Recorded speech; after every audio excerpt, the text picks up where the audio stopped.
But the internet overall is just impossible to know. Yeah, It's a human right to have internet access now. So there's even people in third world countries. Well, it is, really? Yeah. And I to have didn't good know access. that. Good access it's a human right. Yes. Yeah. Absolutely. Yeah, Wow. you just Yep. To have the access to it, I guess. along with water. Yeah. absolutely, yeah. But it is. I mean, Yeah. it is an essential. I guess it's the right to have free knowledge in a sense.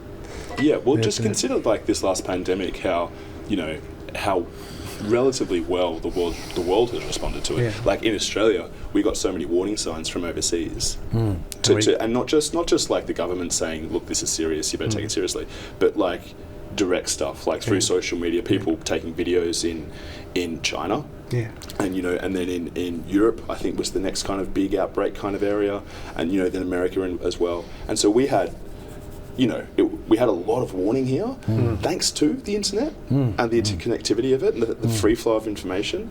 So, without that, arguably our response would have been a lot slower and a lot more reluctant. Yeah, and we got on top of it. And there are a couple quickly. of podcasts that I listened to that came out of the UK that were really that made you think quickly about.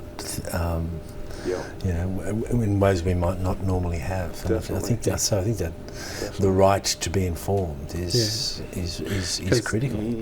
Google's been talking about the in Australia with I think there was some bill that we were trying to pass about the news getting exclusive rights to like analytics of people who use Google, so they can like push their news articles to the people without anyone else's.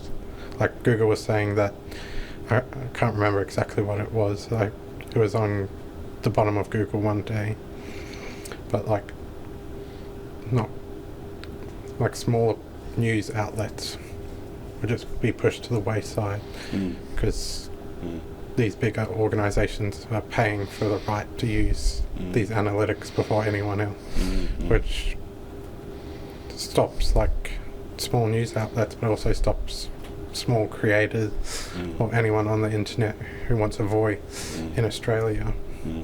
They're not getting big. That happens in my world when people want to put on Shakespeare all the time. Any new local plays, any new works, there's just no space left because the larger theatre companies have made a decision about what is most popular. So therefore, a new play written by somebody in Strathfield or Strath Sydney. Oh my God!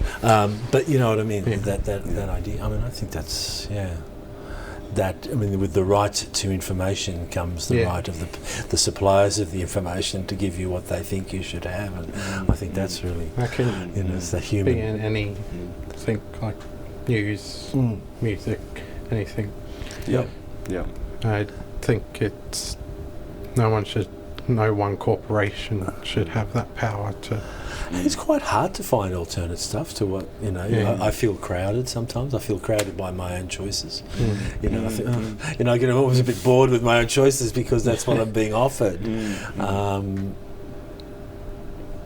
I've just been sitting in the office listening. I've been marking and I've been listening to music, and it keeps supplying a particular type of music. And there's a point where I go. Are you using Spotify or Apple Music?